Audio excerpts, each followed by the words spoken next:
Je crois que c'est tout ce que j'avais à dire. Alors, s'il y avait autre chose, comme on n'est pas nombreux, on peut poser les questions au fur et à mesure. Hein? Voilà.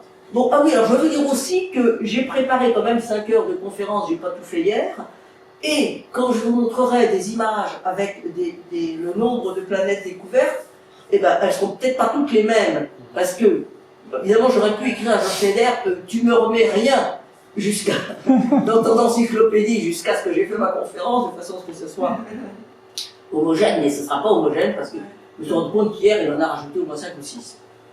Sabotage. Voilà. Donc, donc je prévois au début, donc je vais faire le plan, voilà. Au début, donc je vais raconter un peu l'histoire au début, ça se fait comme ça en astronomie, puis c'est utile. Après, je prévois donc de parler, alors attendez,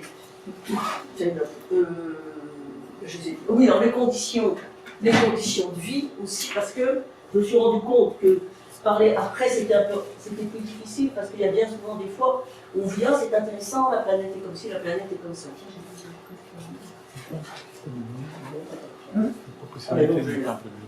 Bon, donc, donc je parle d'abord donc, non, je sais pas. de l'histoire, après, oui, qu'est-ce qu'une planète, et après, donc, les conditions de vie sur une planète, voilà. Et alors, malheureusement, je crains que la première planète ne soit découverte que cet après-midi, on verra que ça prend de raconter tout ça. Hein. Bon, donc, comme on n'est pas dans le propose, ça va être relativement informel, hein. Voilà, j'espère que... Et donc, poser les questions au fur et à mesure. L'ennui, c'est que vous êtes tous... Vous avez tous l'habitude, donc vous savez tout par cœur. Donc vous pouvez arrêter là, voilà. Vous avez tous très... Bon, donc là, à la recherche d'autres mondes, alors évidemment maintenant, depuis que... alors je vous dis tout de suite que la découverte des planètes, la première planète extrasolaire en 1995 a été... Bon, voilà, quand même plus de 50 ans que je fais de l'astronomie. Alors j'ai vu découvrir des objets, hein. J'ai vu la découverte des quasars, j'étais étudiant, pour être honnête. J'ai vu la découverte des pulsars, j'ai vu des tas de choses comme ça, les sursauts gamma, les ondes gravitationnelles et tout ça. Mais je crois, enfin, moi, la façon que j'en ai, c'est que rien n'a changé, n'a ouvert un nouveau domaine d'astronomie comme la découverte des planètes extrasolaires. Hein. Et alors, du coup, justement, on parle beaucoup aussi, donc, justement, de l'histoire. Je voudrais un homme fort. Je n'ai pas un homme fort. Ah, ça se fait Alexandre. Merci, c'était vraiment pas mais non, mais il fallait laisser les gens, écoute. Bon, voilà, donc, on revoit beaucoup plus tout ce qui avait été dit auparavant sur qu'est-ce que les chances d'avoir d'autres mondes. Alors, il est évident en plus que, comme j'ai dit là, voilà, le débat se confond souvent avec la recherche d'une vie extraterrestre. Quand on parle d'autres mondes, c'est toujours soit ce qui correspondait à d'autres, qui n'étaient pas en fait par d'autres planètes, et puis voilà. Bon, donc, le sens des mots doit aussi être précisé, parce que quand on parle d'autres mondes, la multiplicité des mondes, non, voilà, on a tendance à penser que la multiplicité des mondes, c'est des planètes autour d'autres étoiles. Mais pour les Grecs, où la Terre était, si je ne me trompe pas, la Terre était au centre du monde, et puis qu'il y avait tout l'univers autour, donc un autre monde était un autre univers ailleurs. Hein, donc voilà, l'histoire était loin d'être considérée comme d'autres soleils. Donc la multiplicité des mondes, elle existait hors de notre monde visible, lequel contient tous les astres connus. D'autres mondes peut-être en nombre infini et hors de notre portée. Vous voyez, on a notre monde avec la Terre au centre, et puis tous les astres autour, hein, et puis finalement les étoiles, et puis peut-être qu'ailleurs il y avait un autre monde comme ça, avec une autre Terre au centre, et puis d'autres astres autour. Ça pouvait... Bon, je ne me connais pas suffisamment en histoire, mais voilà, ça pouvait être quelque chose comme ça. C'était beaucoup plus probablement quelque chose comme ça. Sûrement pas des planètes autour des étoiles. C'était impossible, ça. Mais on a tendance à dire que les Grecs avaient prévu ça, mais non, ils avaient prévu qu'éventuellement l'univers ne pouvait pas se limiter à ce qu'il est maintenant, à ce qu'on connaissait, et qu'il pouvait, voilà. Bon, alors, mais c'est extrêmement compliqué parce que, en plus, quand on regarde ça, il faut vraiment connaître l'histoire parce que ça se reprend avec la querelle des atomistes, etc. Alors, bon, c'est un peu au dehors de notre... Voilà. Alors il y a les plus anciennes références connues qu'on prend, mais je vous dis, le sens c'était sûrement pas ce que nous on a tendance à dire avec notre système culturel, avec nos réflexes, parce que c'est le réflexe aussi, hein, c'est très difficile. Avec nos réflexes, notre système culturel, nos connaissances, hein, et nos connaissances nous donnent des réflexes. Voilà. Bon, alors les mondes sont illimités, différentes grandeurs, et voilà. Dans certains, il n'y a ni soleil ni lune, dans d'autres, soleil et lune sont plus grands que chez nous, dans d'autres, il y en a plusieurs. Voilà, donc c'est vraiment, vous voyez, ça correspond vraiment à on est au monde, on est au centre du monde, et puis il y a un soleil, il y a une lune, et peut-être qu'il y a d'autres mondes qui sont différents. Voilà, ça correspond exactement à ça, vous voyez. Les intervalles entre les mondes sont inégaux, et dans certains endroits du cosmos, il y en a plus. Alors là, vous voyez, c'est très étonnant, parce qu'ils différencient cosmos et monde. Alors, je ne sais pas comment c'est dit en grec, hein. Alors qu'il y en a moins dans d'autres. Voilà, Démocrite. C'est quand même assez visionnaire. Bah. C'est quoi de voir qu'en fait, le cosmos est inhomogène, on va le dire en termes. Oui, ben c'était ça. Alors, ils n'étaient pas tous d'accord, hein, voilà. Ouais, alors, il existe, alors, généralement, les gens parlent plutôt de cette phrase-là, mais Démocrite était avant. Il existe des mondes infinis semblables et différents d'une autre, car les atomes, en vrai, c'est plus la querelle des atomistes. Je veux dire honnêtement que j'avais un peu oublié la querelle des atomistes. Ça ne fait pas partie de mon curriculum quand j'étais élève.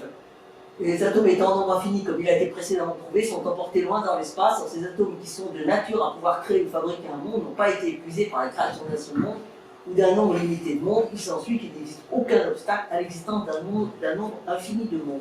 Et comment ils ont réussi à prouver que le nombre des atomes était infini? Bon, ben ça, c'est la querelle des atomistes et je ne vais pas avancer là-dedans. Hein.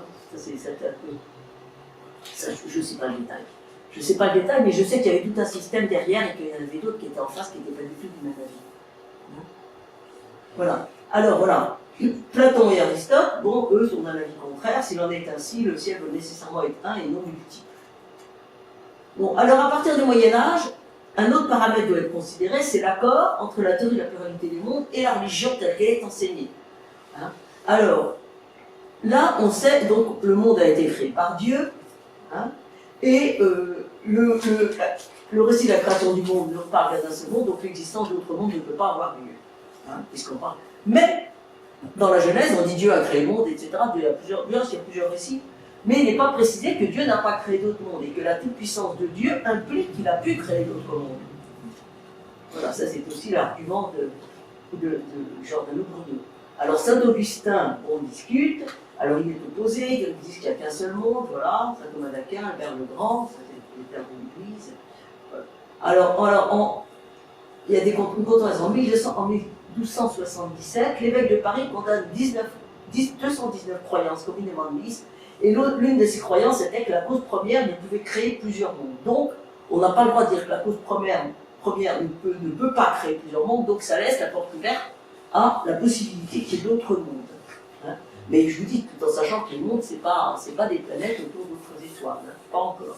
Bon, alors, en 1543, là, les choses changent. Copernic parle d'un système héliocentrique. Voilà. Alors, la Terre est considérée comme une planète parmi d'autres. C'est plus la Terre qui est au centre du monde, avec le monde entier, l'univers entier autour de nous. Hein. La Terre, c'est le Soleil qui est au centre du monde. Donc, ça change vraiment le regard qu'on a sur le monde.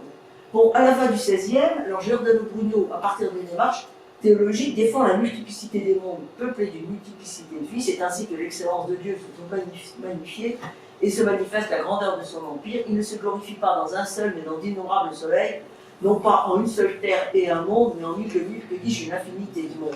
Bon, alors je ne sais pas comment lui s'imaginait le monde. Alors, il a été condamné à mort, il a été brûlé, hors de l'église, mais, alors, les scientifiques aiment bien en faire un martyr de la science. Vous voyez, il y a ça dans Flammarion.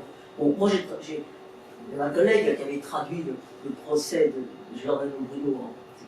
À l'époque, les procès les questions étaient posées en latin, en Italie, et les gens répondaient en italien. Le procès de Galilée est comme ça. Hein. Et donc voilà, donc il y a tout un problème de traduction. Et donc il a été condamné à mort de l'église, mais c'est pas pour autant un martyr de la science. Ses opinions religieuses, enfin que le fait qu'il refusait la divinité du Christ, ont compté bien davantage dans sa condamnation. Et en plus, les gens qui ont vraiment travaillé sur Giordano Bruno disent que sa démarche pour parler de la multiplicité du monde n'était pas scientifique, mais purement théologique. Bon, on faisait pas le raison pour le. Il croyait pas, je crois qu'il croyait pas en la divinité du Christ, enfin des machins comme ça. C'était quand même. Il s'était fait Il avait réussi à se faire excommunier de l'église catholique et puis de 2 églises protestantes aussi. Donc, voilà. Bon, alors Galilée et Descartes sont beaucoup plus prudents, ainsi que Kepler. Hein. Bon, et puis alors, à partir du moment où la Terre, quand la Terre tourne autour du Soleil, on se dit, mais la méthode des parallaxes, c'est-à-dire la Terre, est-ce que j'ai mis des dessins? Moi, j'ai pas mis de dessins.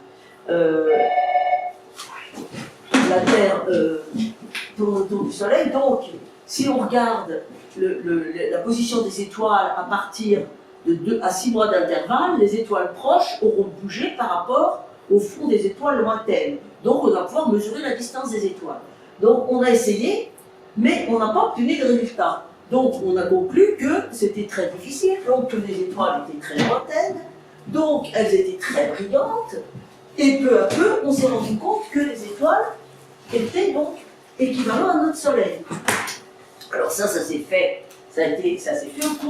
au cours du XVIIe siècle. C'est extrêmement étonnant à quel point les choses ont été vite au XVIIe siècle. Quand on pense que le procès de Galilée, c'est quelque chose comme 1630. Qu'est-ce qu'il y a?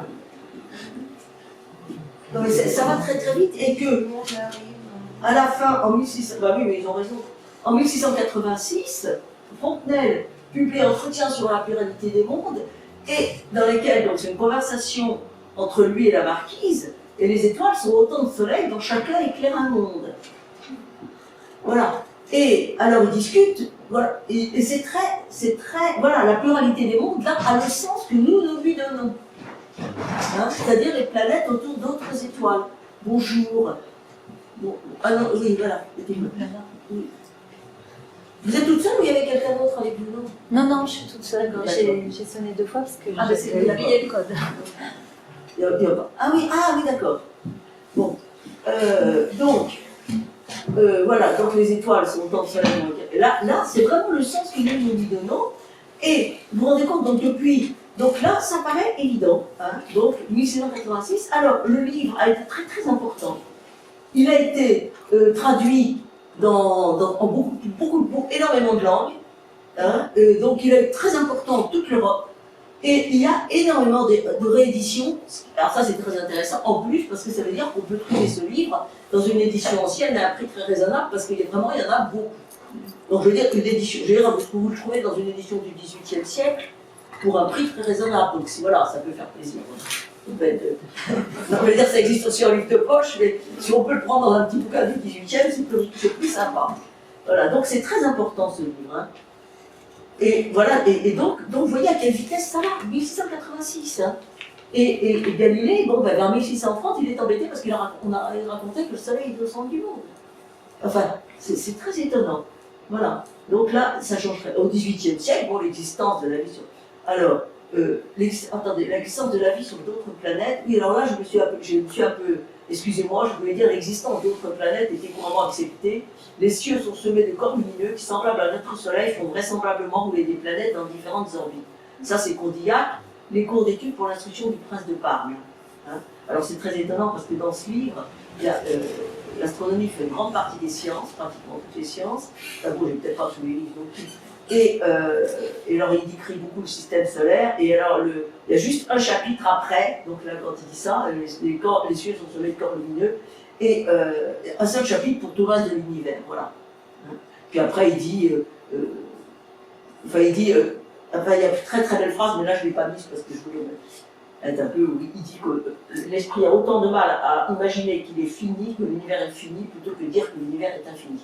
Et c'est une très jolie phrase, mais d'habitude, je ne l'ai pas mise, la fin de la phrase. Voilà, bon, alors, je ne sais pas, je vous dis, alors, donc il y a des planètes, voilà. Aujourd'hui, donc, on sait qu'il y a 3 millions, il y en a peut-être plus que ça aujourd'hui. Hein, donc répartis dans des tas de systèmes planétaires. Voilà. C'est donc dans l'encyclopédie des planètes, c'est là que vous avez plus d'informations, et les graphiques et tout ça, et c'est mis à jour tous les jours. Donc c'est pour ça, j'ai fait ça il y a quelques jours, et je crois que maintenant les chiffres sont pas bons. Voilà. Bon. Donc voilà, alors, ici, donc, on voit, alors, ici, il y a des planètes découvertes avant 1995, parce qu'il y avait d'abord les planètes autour de pulsars, c'est une histoire très curieuse, et puis il y avait des planètes aussi qui ont été découvertes avant, Mais finalement, les gens ont dit, mais non, ça marche pas votre truc. On dit, ah bah d'accord, alors c'est pas vrai. Et puis finalement, c'était vrai. Voilà. Donc il y a une ou deux planètes. Alors ici, il y a les planètes de 95, et puis tout de suite, ça a été, je vais détailler ça après, tout de suite, ça a été, et voilà. Et là, et ben, ici, il arrive, et là, c'est l'arrivée de Kepler. Voilà, on en parlera tout à l'heure. Et c'est l'arrivée, voilà. Alors là, ça se fait vraiment d'une façon très industrielle. Et voilà, c'est tout à fait étonnant à quel point ça a été vite. Et donc actuellement, on pense que chaque étoile a en moyenne 2 planètes. Alors il y a des étoiles qui n'en ont pas, et des étoiles qui en ont plus. Enfin, ces dernières nouvelles, on pense que chaque étoile a 2 planètes. Et comme il y a 200 ou 300 milliards d'étoiles dans la galaxie, il y a encore, voilà, multiplié par 2 pour avoir le nombre vraisemblable de planètes. Voilà. C'est 3705 confirmé. Non, parce que ce graphique-là, je ne l'ai pas fait, hier soir.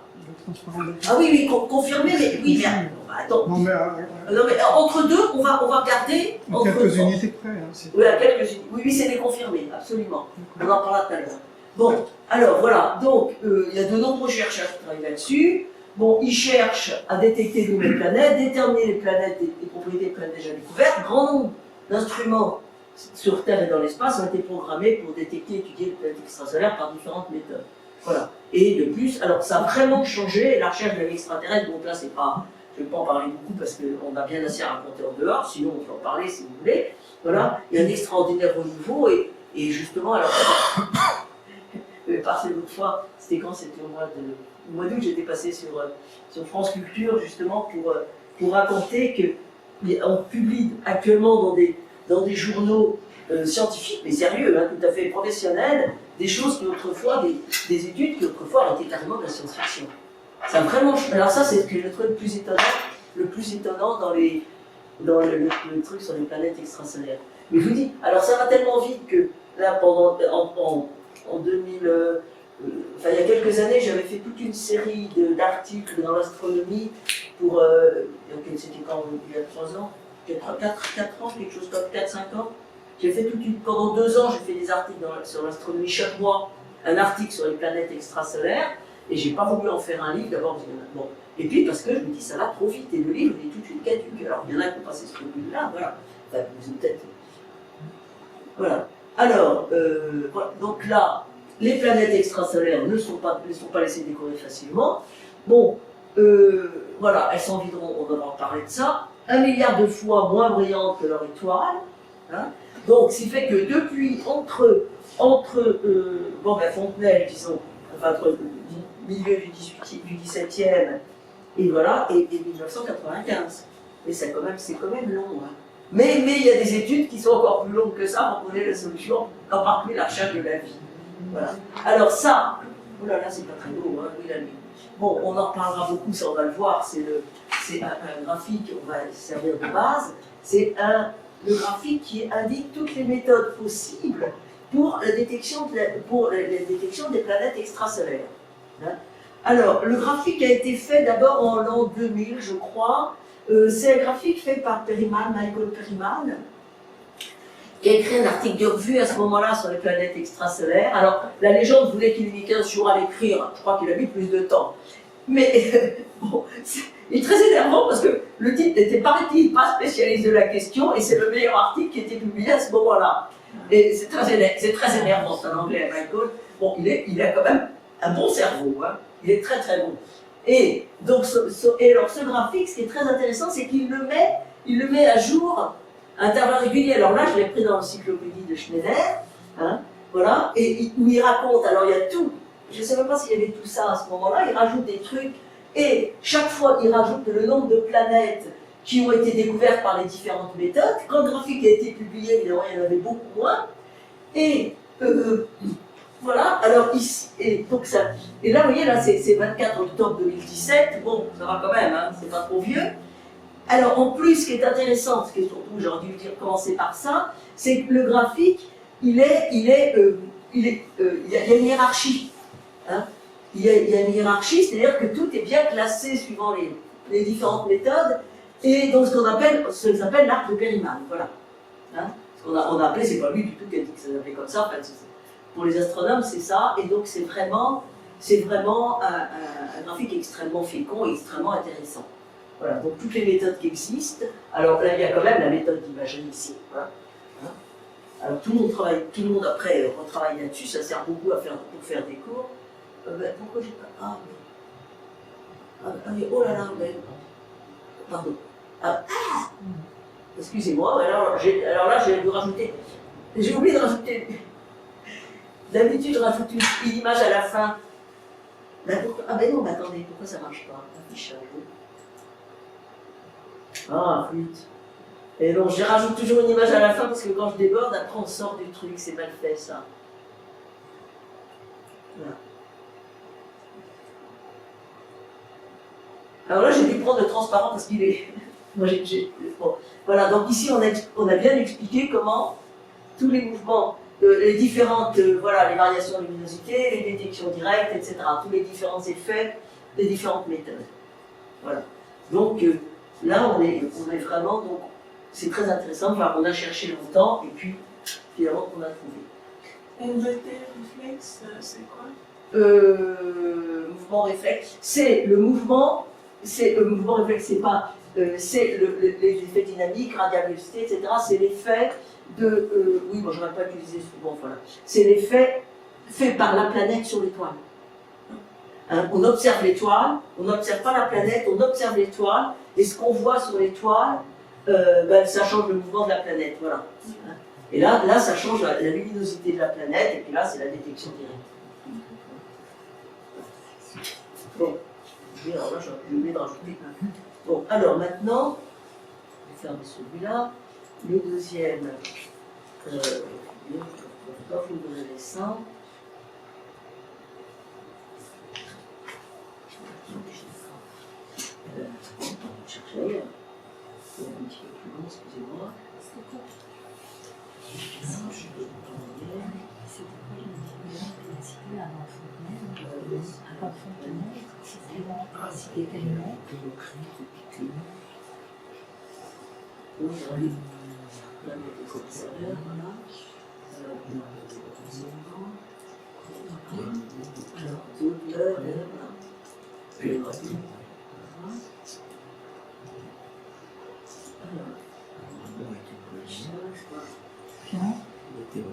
Voilà. Alors voilà, là je ne vous ai pas mis, tant pis pour vous, je ne vous ai pas mis devant Van Gogh rien dessous, ça vous apprendra.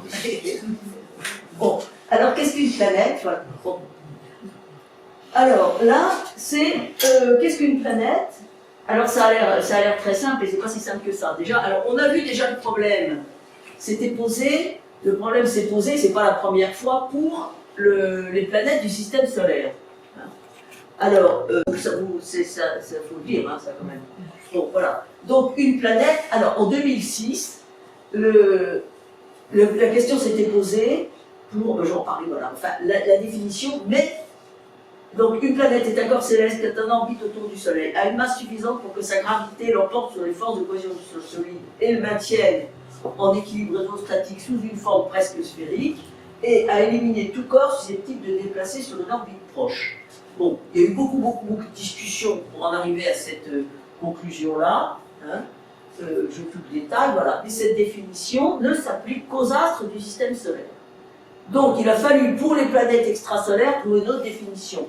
Et là, donc quand on a parlé de ça, on a dit pour l'instant c'est que les astres du système solaire, parce que pour le reste c'est encore trop compliqué. Alors, le mot planète donc signifie astres errants. Alors, avant l'invention de l'astronomie, bon, maintenant on sait bien quand on regarde une planète dans un instrument optique, on voit bien que la planète n'est pas pointue comme une étoile, mais elle a une certaine surface. Hein. Bon, mais avant, on savait quand même qu'il y avait des planètes parce que les planètes se déplaçaient dans le champ des étoiles. Le champ des étoiles restait fixe et tournait autour de l'étoile polaire, hein, et en formant toujours les mêmes dessins qu'on appelle constellations. Donc, je parle d'étoiles polaires parce que de toute façon, ça se faisait. Il n'y avait pas encore beaucoup de gens dans l'hémisphère sud, du moins, ils n'ont pas raconté ce qu'ils voyaient. Bon, seuls quelques astres brillants se déplaçaient parmi les constellations, en suivant toujours le même astre dans le ciel, donc les astres errants, les planètes, donc Mercure, Vénus, la Terre, Mars, Jupiter et Saturne. Donc la Terre n'était pas considérée forcément comme une planète, puisque c'était au centre. Voilà. Alors, le grand cercle sur lequel les planètes se déplacent, bon, c'est le plan. C'est le plan, c'est le plan équatorial du Soleil, et les planètes se déplacent là-dessus. Voilà, l'écliptique. Et les constellations devant lesquelles, donc, devant lesquelles, mais c'est un effet d'optique, n'est-ce pas, c'est un effet de perspective, les constellations s'appellent le zodiaque. Voilà. Bon, alors, donc, quand on a observé à travers un instrument, on s'est rendu compte que la planète n'est pas ponctuelle, hein, comme une étoile, et puis, donc quand on a commencé à observer, voilà, on a tout de suite vu, dès le début, on a vu que Jupiter avait des satellites, etc., que Saturne a des anneaux, voilà. Bon, alors ça c'est pour le plaisir. C'est où ça? Voilà. Mars, Jupiter, voilà, Saturne. Bon, alors après, c'est pour montrer que la notion de planète a vraiment évolué. Hein. En particulier, vous savez, bon, à un moment on a compté le soleil dedans, parce que quand vous voyez les jours de la semaine, sont reliés aux planètes. Hein. Il y a lundi c'est la Lune, enfin, considéré comme planète, mardi, Mercure, Mars, Mercure, etc. Bon, jeudi, Jupiter, etc. Bon, alors, la loi Titius-Bode, donc, on trouve une loi empirique qui donne à peu près la distance des différentes planètes au Soleil au cours du XVIIIe siècle. Voilà. Et après, en 1780, on trouve Herschel, donc découvre Uranus. Il le découvre en observant, hein, rien comme ça au hasard. Voilà. Mais il manque une planète entre Mars et Jupiter à partir de la loi de Titius-Bode, qui est une loi empirique, mais qui marchait pas si mal que ça. Alors, on recherche la planète manquante, et puis alors au début, on arrive donc au début du 19e, et on fait une recherche. Et alors, voilà, en 1801, on trouve donc une planète qui le directeur de l'Observatoire de Palerme, donc un Sicilien, et Cérès, la déesse protectrice de la Sicile, voilà, donc on a une planète, c'est Cérès, c'est très bien, on est très content. Voilà. Alors après, voilà, je sais plus, Piazzi, et puis voilà Cérès, et puis après, alors là, c'est plutôt les Allemands et les Autrichiens qui se sont mis à faire le travail après, là, donc c'était découvert par un Sicilien, et puis on trouve Pallas, Junon, Vesta, bien d'autres, etc. Bon, alors du coup, il y a trop de planètes.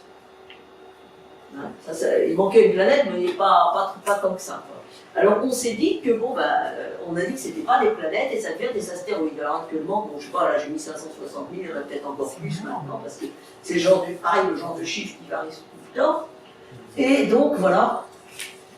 Donc, c'est plus des planètes, ce sont des astéroïdes. Mais moi, j'ai des gravures anciennes, des gravures du début du 19e, où il y a le système, les planètes, il y a Cérès, etc., qui sont présentées comme des planètes. Hein. Voilà. Alors voilà, maintenant on a Pallas, Junon, Vesta, voilà. Bon, alors, en 1846, le Vernier découvre Neptune, qui ne satisfait pas à la loi Titius-Bode, donc on connaît 8 planètes.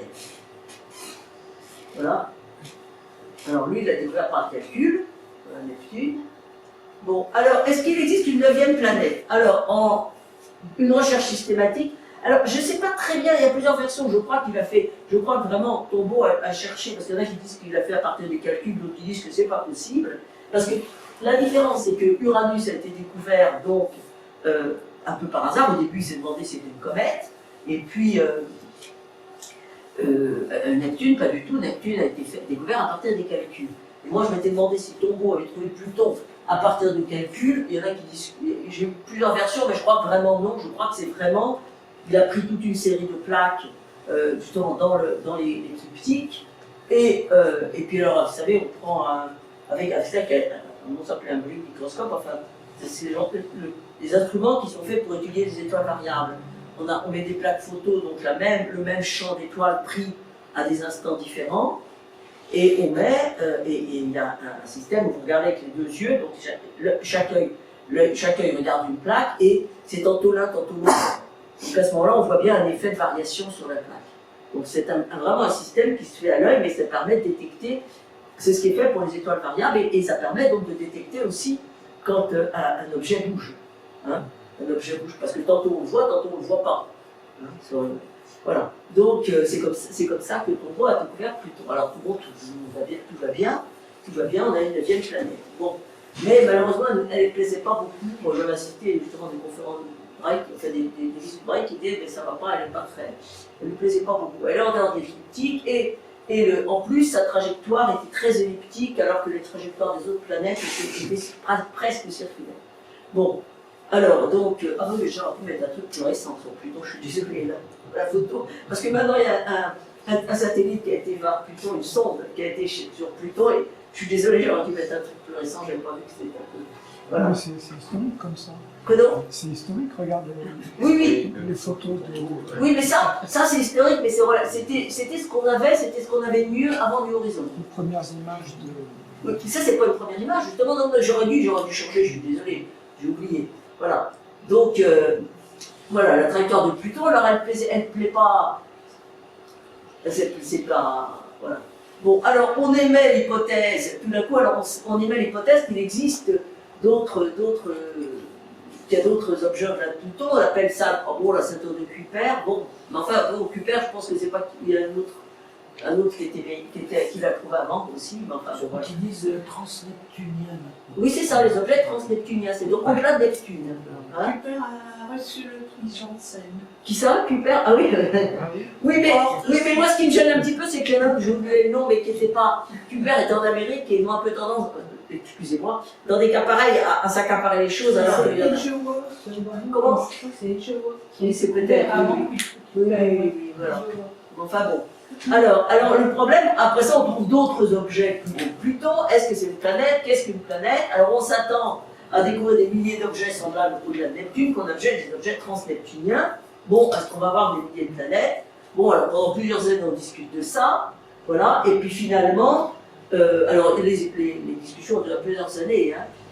Et alors, au début, les discussions étaient uniquement entre les gens les planétologues. Et puis alors à l'Assemblée Générale de l'Union Astronomique Internationale à Prague, bon ben il y avait moi j'avais été première discussion, on m'a dit viens ça va être rigolo, c'est les premières discussions.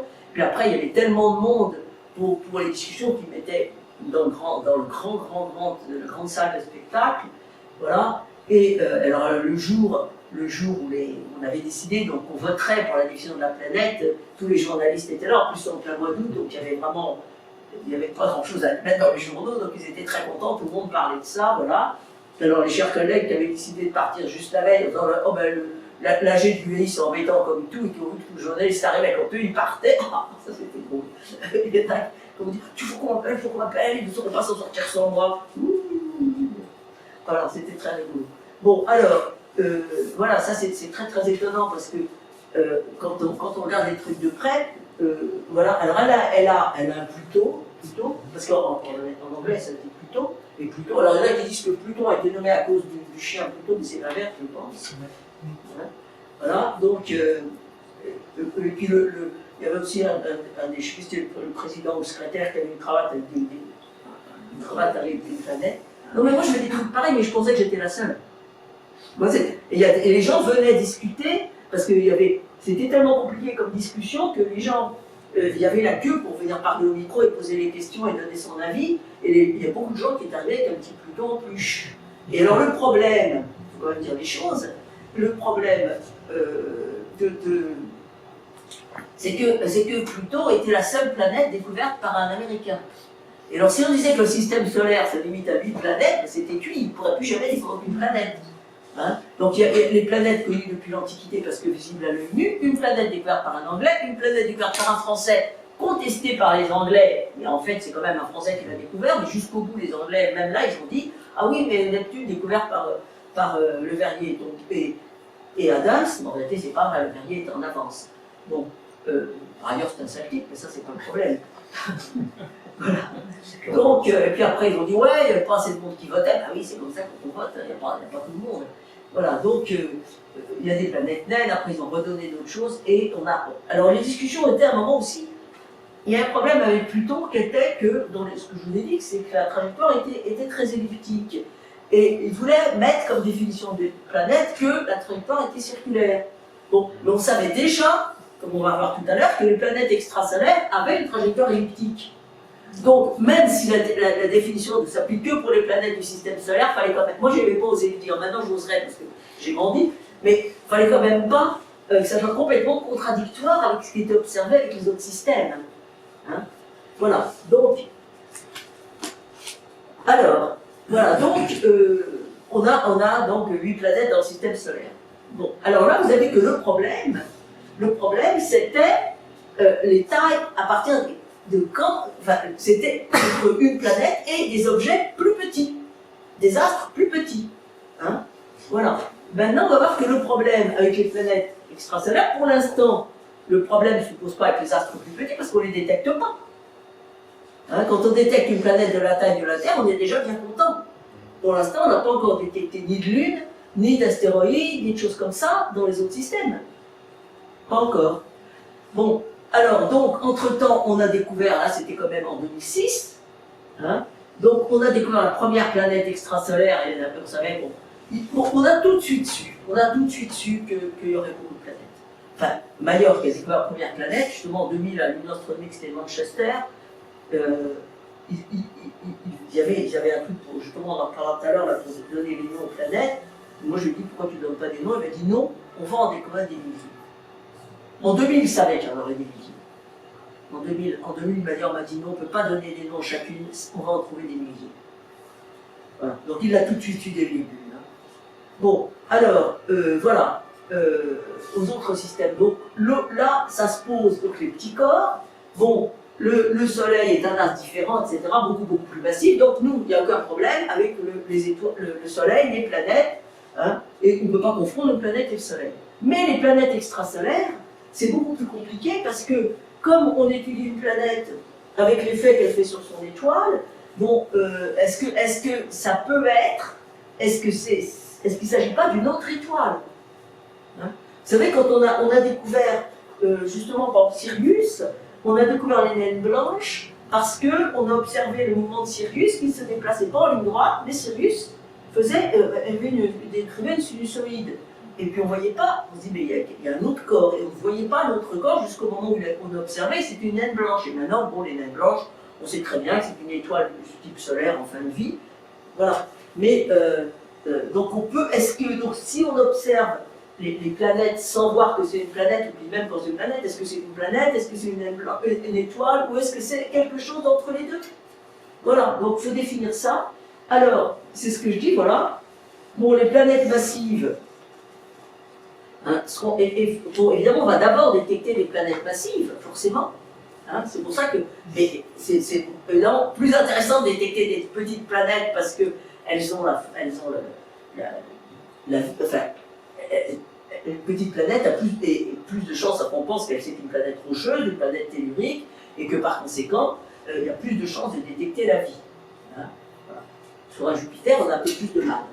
Bon, donc, on a regardé les problèmes qui se posent. Alors maintenant, la limite, donc, avec le système solaire, la question c'était à partir de quand, comment définir plutôt avec les petits astres, les petits objets, et maintenant, c'est plutôt le problème des gros objets. Voilà. Donc, le Soleil, alors on reprend tout depuis le début. Le Soleil émet du rayonnement alors que les planètes n'en émettent pas. L'énergie émise par l'étoile, vous savez, dans le cœur de l'étoile, il y a les noyaux d'atomes qui se fusionnent pour donner des noyaux de plus en plus lourds. Voilà. Et en particulier, donc l'énergie d'hydrogène en hélium. Et il faut donc une très haute température. Il faut donc un centre pour que le centre de l'objet soit très très chaud, il faut qu'il y ait une très grosse gravitation, etc. Voilà. Et ça dépendra de la masse de l'étoile. Voilà. Bon, ça c'est pour le plaisir, le diagramme de la réaction proton-proton, je ne vais pas le détailler parce que ce n'est pas le sujet, mais l'étoile est basée là-dessus. Hein.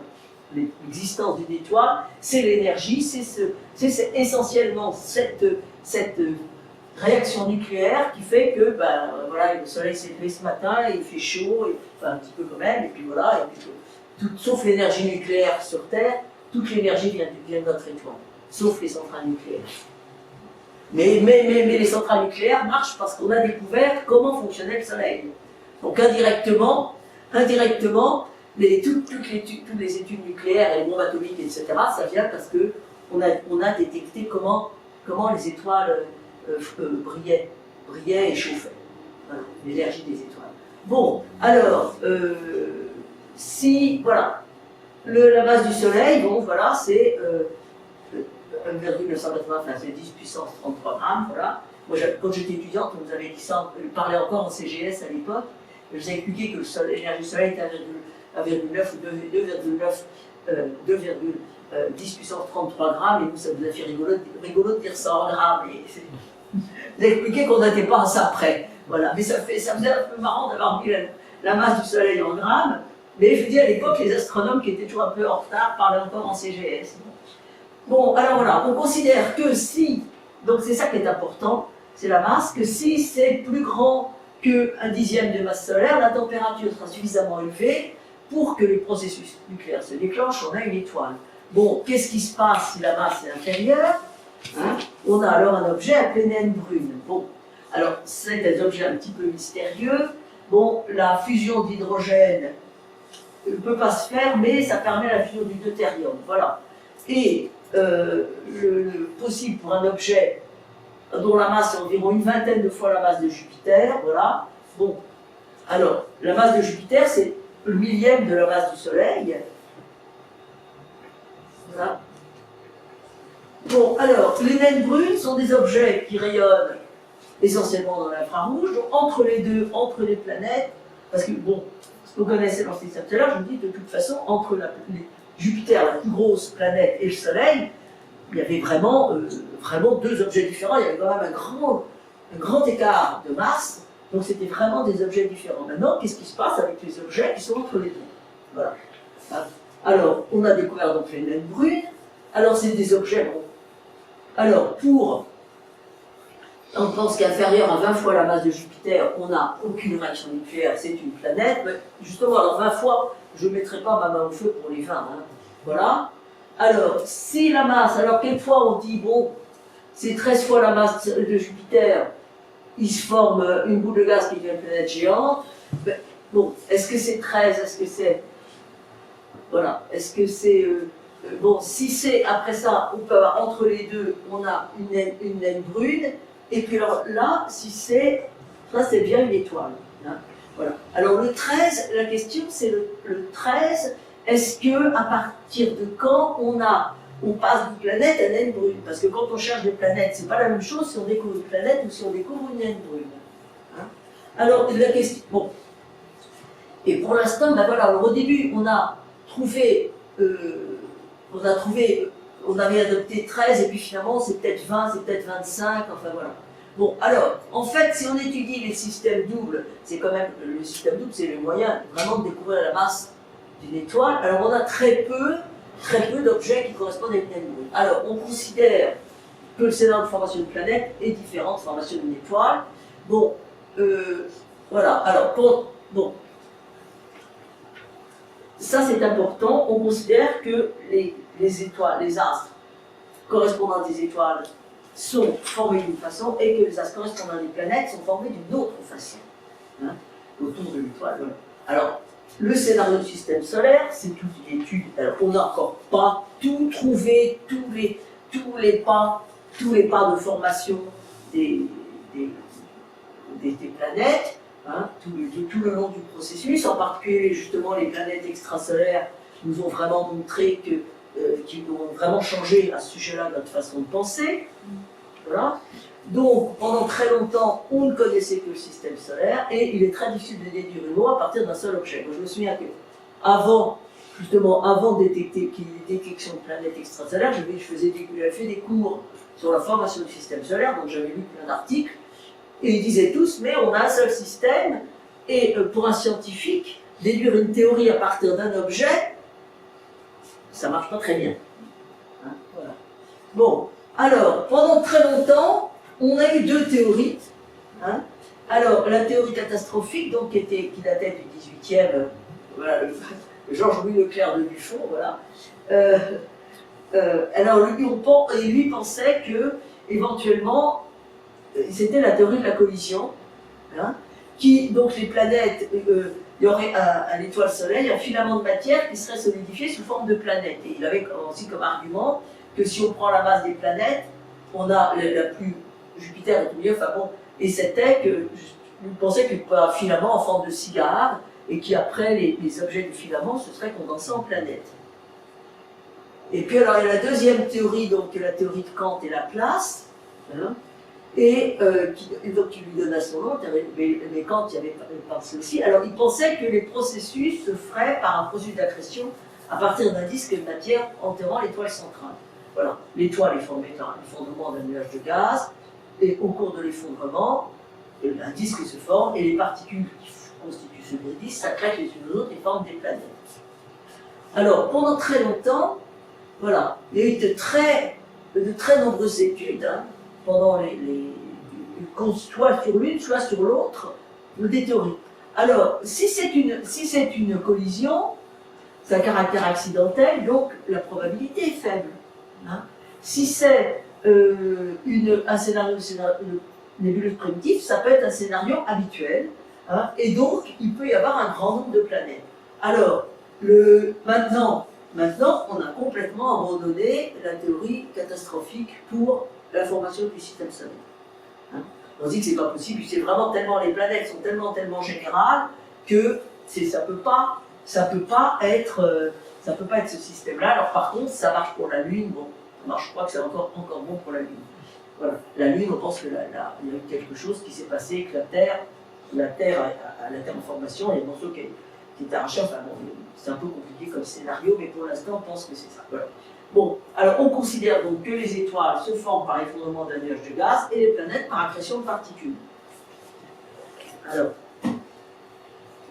bon, alors les naines brunes, on pense que les naines brunes se forment par effondrement. Bon, alors, la limite inférieure, 13 masses de Jupiter, on a trouvé des naines brunes, des étoiles avec un compagnon de masse planétaire, un compagnon de masse naine brune, enfin bon, ce qui serait impossible.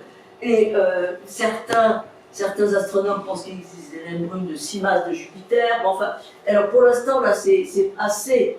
Alors on pense que il existe un recouvrement entre les naines brunes et les planètes. Pour l'instant, là, on est un peu.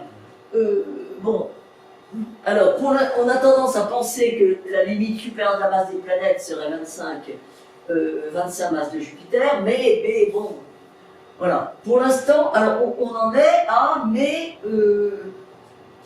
pour distinguer une naine brune et une planète, eh ben, ça dépend comment elles sont formées. Bon, le petit détail près, c'est qu'on n'était pas là quand elles se sont formées. Hein? Et pour savoir comment un objet s'est formé, ben, je ne sais pas très bien si on n'a pas encore forcément la recette. Donc évidemment, c'est un peu, pour l'instant, on est un peu là, c'est pas très net. Hein.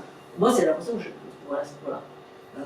Alors, en fait, là, il y a ce qu'on appelle le désert des naines brunes. Alors, ici, on a fait, c'est un graphique qui a été repris, mais qui a d'abord été publié il y a 2000, je crois. Et on a pris les compagnons d'étoiles de type solaire, et on a mis à la fois les planètes et alors les masses sont là, voilà. Je suis désolé, les masses ont disparu. Et on a pris à la fois donc les petites masses, ici c'est les planètes, et puis ici c'est les étoiles. Hein. Et alors, bon, et bien on s'aperçoit qu'entre les deux, le processus qui donne naissance aux naines brunes marche moins bien. Hein, ou alors, bon, c'est peut-être parce qu'on a fait, peut-être qu'elles sont moins facilement détectables, ça c'est fait à partir des étoiles doubles. Ce graphique-là a été fait à partir des étoiles doubles, et de toute façon, on connaît très peu de naines brunes, donc on appelle le désert, pour l'instant, on appelle le désert des naines brunes, oui. Est-ce qu'il peut y avoir des planètes autour des naines brunes, oui. Oui, je crois, oui. On l'a trouvé je sais pas. Je sais pas exactement. Là, je ne veux pas dire de bêtises, je crois que oui, mais je ne suis pas absolument sûre. Oui. Et là, pour l'instant, donc pour les naines brunes, là, on est un peu, je vous dis, on pense que, pour l'instant, on pense qu'il peut y avoir, que les naines brunes peuvent correspondre à deux types d'objets différents, certains formés par accrétion, donc la poussière se mettant les unes sur les autres, et puis les autres vont former comme une étoile ratée en quelque sorte. Voilà. Bon. Donc, alors là je reprends la truc, on va passer là-dessus. Voilà. Donc, pour l'instant, voilà, la définition de l'UAI ne s'applique aux planètes du système solaire. Alors, le problème de distinguer donc les planètes et les objets plus petits, le problème maintenant, c'est de savoir quand est-ce que vous avez une planète et un objet qui n'est pas une planète parce qu'il est trop gros. Voilà. Et pour l'instant, on n'a pas encore de définition officielle. Bon. Voilà. Les définitions, évidemment, la science est provisoire. Hein. Les vérités scientifiques est provisoire. Voilà. Alors.